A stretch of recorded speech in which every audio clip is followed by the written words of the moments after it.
I heard my wife laughing in the other room. She was rehearsing her divorce speech with her friend. He'll cry, then grovel, then sign whatever I want.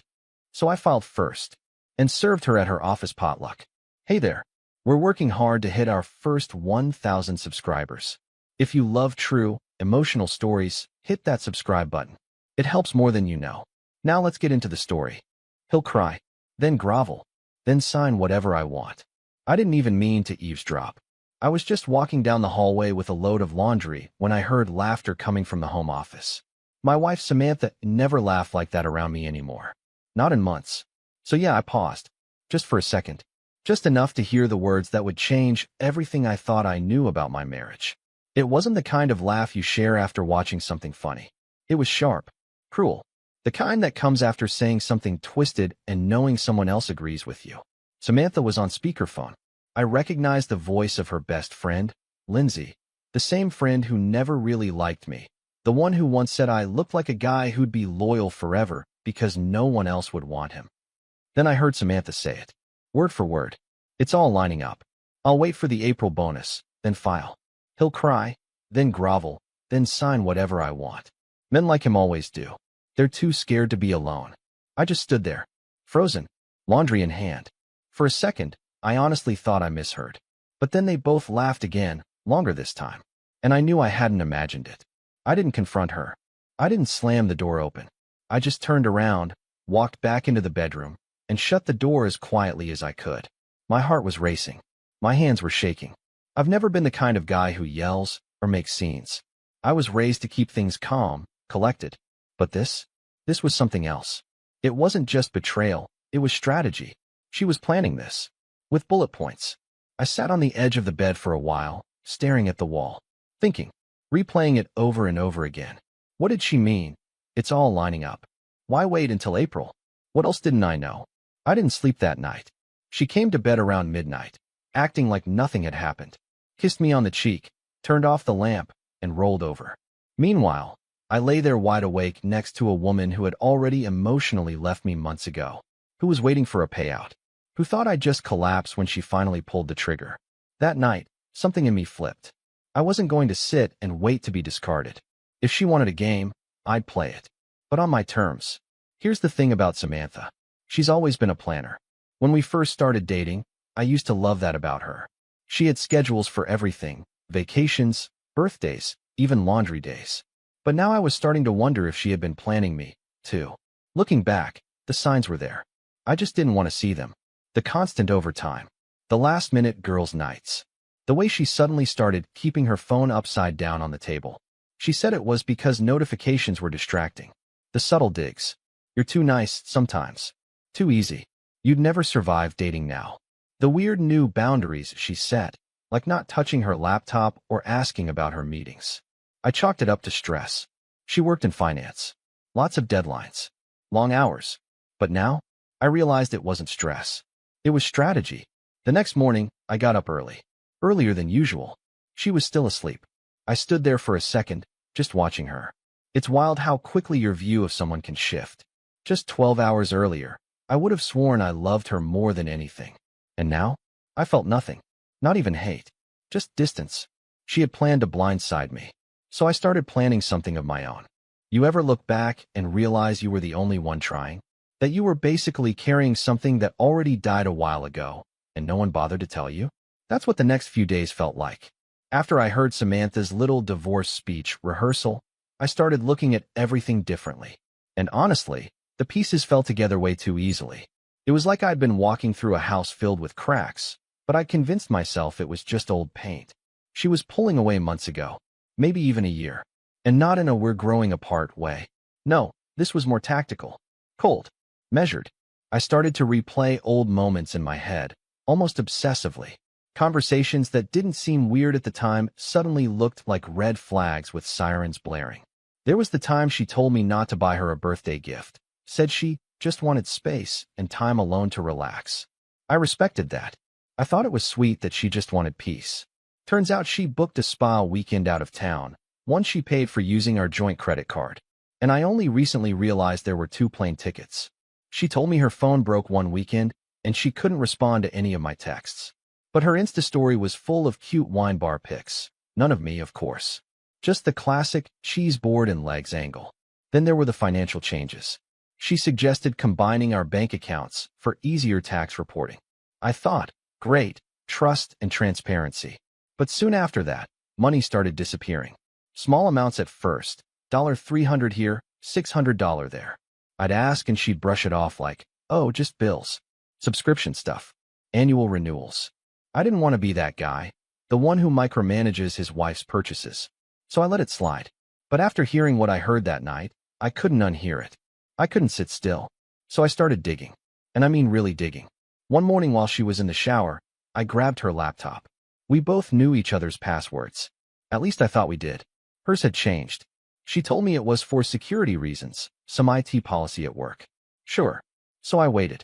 That night, while she was asleep, I slipped into the office and tried the password again. Same block. But here's the thing. Samantha may have been smart, but she was lazy with details. So I guessed a few things I knew she used for passwords. Our dog's name, her college, her go-to quote from the office. It took 3 tries. Then I was in. There was a folder on the desktop, labeled Final Q2. Inside, I found spreadsheets, financial projections, budget templates.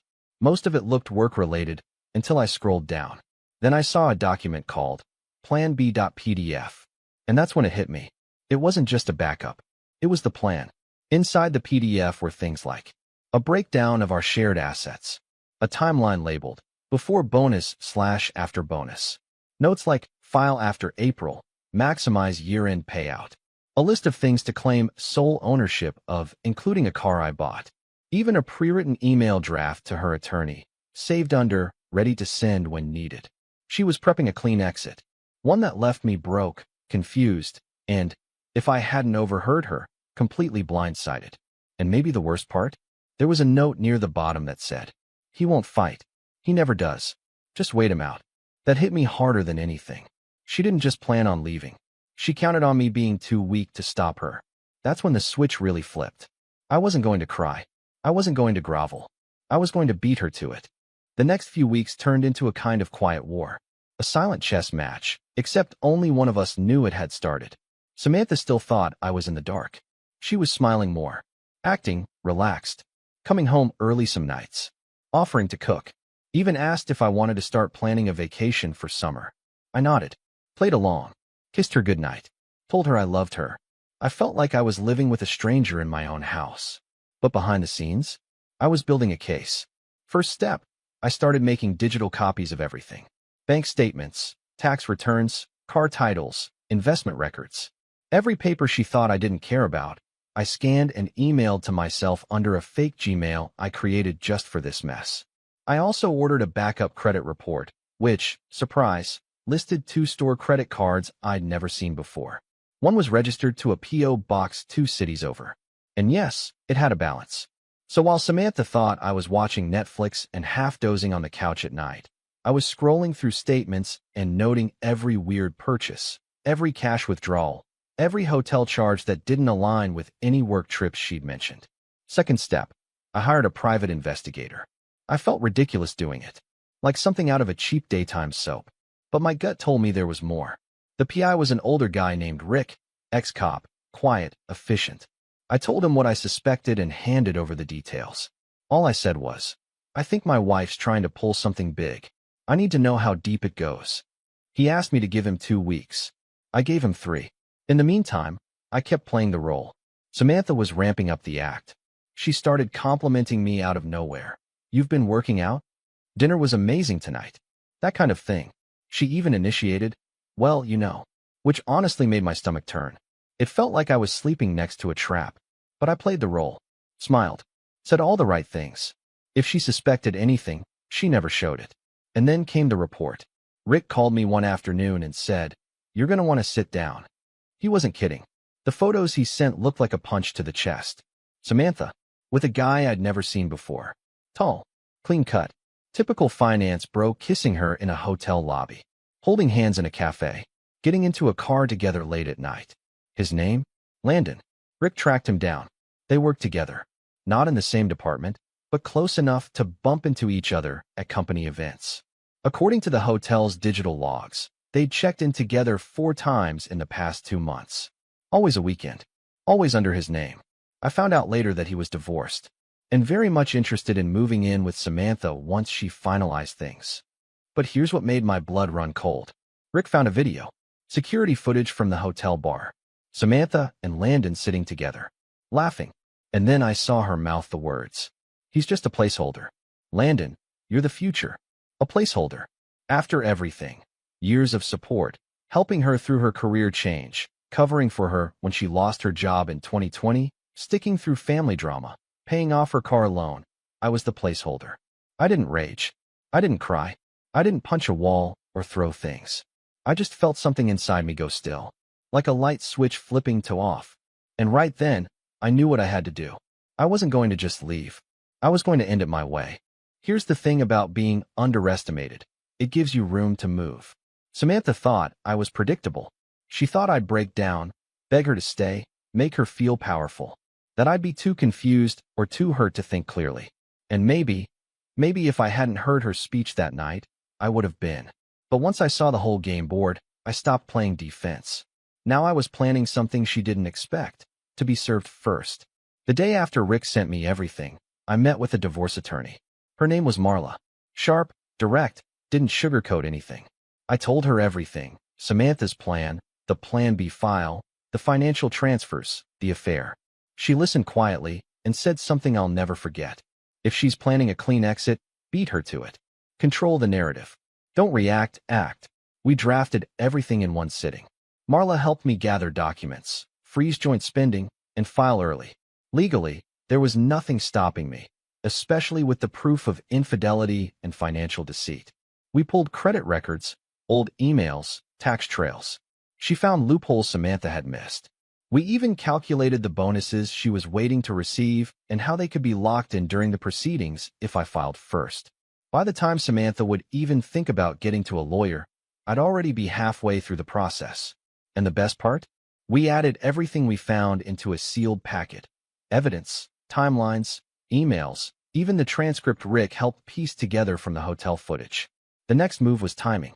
I needed the delivery to be public, but not cruel, just efficient. And then the perfect opportunity came up. Samantha had been prepping for her company's annual spring potluck. It wasn't just food and chit-chat. They used it as a morale booster, a mini award show for employee achievements. Samantha was hosting this year. That meant standing in front of her coworkers, giving speeches, passing out recognition, smiling for office photos. And Landon would be there too. Of course. She had no idea I even knew about the event, or that I'd be on the guest list. See, one of the benefits of staying quiet is that people keep underestimating you. Samantha forgot I used to help design the invite templates. The RSVP system? I still had the logins. So I added myself as a guest using a coworker's name, printed a badge, and boom, access secured. Marla arranged the official delivery. We made it clean. No drama. Just the kind of service that hits hard, because it's silent. In the meantime, I kept up the performance. At home, I was the loving husband. I joked about making summer plans. I offered to help her pick out a dress for the potluck. I asked if she wanted to invite her parents over for dinner the next weekend. Every time she smiled at me, every time she touched my shoulder or laughed too loudly at my jokes, I could see it. That smug confidence. She thought she had me exactly where she wanted. What she didn't know was that in 4 days, she'd be opening a bakery box in front of 40 coworkers, with court documents nestled inside, and a quiet note taped to the lid that said, "Since you like surprises." Friday afternoon. Spring potluck day. The weather was perfect. One of those obnoxiously sunny afternoons where even traffic seems calmer. I pulled up 2 blocks away from Samantha's office and parked under a tree. I sat in the car for a few minutes, just breathing. No nerves, no second guessing. Just steady. I had the bakery box on the passenger seat. Inside, a clean stack of divorce papers, our financial breakdown, evidence of her affair, and a custom note, handwritten on thick stationery. You rehearsed the speech. I just skipped ahead to the ending. No need to grovel. I'm already gone. I taped the note to the lid and closed it. Then I walked in. The receptionist barely looked up when I flashed the RSVP badge. Samantha's company wasn't huge, and with all the guests arriving, I was just another name on the list. The potluck was set up in the office's event room. Balloons, catering trays, folding tables, co-workers and weekend casual. And right there at the front, Samantha, in a floral dress, beaming like she owned the world. And standing right beside her, Landon, not even trying to hide it. His hand hovered at the small of her back like he'd done it 100 times. They weren't touching, but they might as well have been. She saw me. It took her half a second to register that it was me. Her smile didn't break, yet, but her eyes widened. I walked right up to the front table, calm as ever. One of the managers had just handed her a small microphone, and she was about to launch into her little team appreciation speech. "Hi, Sam," I said, placing the bakery box gently on the table beside her. "Early birthday treat." She blinked. "Jake, what are you doing here?" I didn't answer. I just smiled, turned around, and walked back through the crowd, leaving her standing there with her coworkers, the mic in one hand, and a box that had no cake inside. I didn't look back, but I heard the whisper spread like a shockwave. "What is that? Is that legal papers? Oh my God. Wait, is she crying?" Someone gasped. Someone else laughed, nervous and confused. And Landon? I could feel his silence behind me, like he'd just realized he was standing inside a live grenade. By the time I got to the parking lot, I had 3 missed calls from Samantha. One from her personal phone, one from her work phone, one from her mom. I turned my phone off. That night, she came home late. I didn't know whether she'd show up angry, desperate, or fake calm, but I was gone before she could. Left a single note on the kitchen counter. "The locks have been changed. You can contact Marla for everything else." I stayed at my buddy Drew's place for the weekend. We grilled steaks and watched old action movies like nothing happened. The next week, chaos. Samantha tried to text me everything from "you blindsided me" to "this is illegal" to "we can still fix this if we talk." She didn't deny anything. Didn't even try. Landon? Fired. HR got involved. Apparently, office relationships were technically against policy, and someone had submitted anonymous photo evidence with timestamps. Wonder who that was. Samantha? Got moved to another department. Not quite fired, but definitely demoted. And her team? They all saw the delivery. No one was pretending anymore. The image she worked years to build shattered in one afternoon. 3 months later, I was officially divorced. Clean. Fast. No courtroom drama. No dragged-out battles. No teary-eyed, "please don't do this" moment. Just cold paperwork and a few strategic chess moves that Samantha never saw coming. And I didn't cry. Not once. Not when I moved out. Not when I signed the final documents. Not even when I saw her name disappear from our bank account and become just another memory in my inbox. Instead, I felt relief. Not the happy kind. The earned kind. The kind of peace that comes after walking away from a fire you didn't start, but damn sure made sure didn't burn you down with it. She tried to flip the script, of course. That same week after the potluck, she showed up at Drew's apartment, twice. The first time, I didn't answer. She stood outside for 10 minutes. I watched from the upstairs window while she cried into her phone. The second time, I opened the door and handed her an envelope. Inside was a copy of her own Plan B PDF, printed in color. I didn't say a word. She didn't either. She just stared at it like it was a ghost and walked away. The court took one look at the timeline and ruled in my favor for almost everything. Because of her affair, the lawyer caught purchases made on our joint card that went toward hotel stays, gifts, even Landon's rent for 2 months. Marla argued that as marital fraud. It worked. I got a fair split and walked away without paying a cent in alimony. Turns out, Samantha had been betting big on a final bonus payout that got suspended after her demotion. She was left scrambling, suddenly needing to sell her car, and moved back in with her parents temporarily to save money. Her parents didn't know the full story. She told them I flipped on her out of nowhere. Claimed she was blindsided. Marla made sure the truth was on record, just in case. Landon ghosted her, by the way. After he lost his job, I guess the whole start a life together plan didn't look so sparkly. Rick said he moved to another city 2 weeks later. New number, new email, blocked her on everything. Samantha messaged me, again, asking to just meet for coffee, no pressure. I never replied. I kept it quiet. I didn't blast her online. Didn't trash her to mutual friends. Just kept living. I switched gyms. Bought a new car. Started reading again. Found a little apartment near a lake. Every morning now, I sit by the window with coffee and just breathe. It's not much, but it's mine. A couple of months ago, I even started dating again. Slowly, carefully. No big moves yet. Just someone who laughs at my dumb jokes and doesn't make me feel like I need to check her phone while she showers. And the best part? I didn't need to deliver some big revenge speech. I didn't need to scream or throw things or burn bridges. All I did was give her what she wanted, a divorce. I just made sure I got there first. Final line I'd want a narrator to end with on YouTube. She said I'd cry and sign whatever she wanted. I didn't cry, and she ended up signing everything I left behind. And that's the story. If you're still here, that means you're one of us. So go ahead, hit that subscribe button. I drop new chaos every single day, and trust me, tomorrow's story, it's even worse than this one.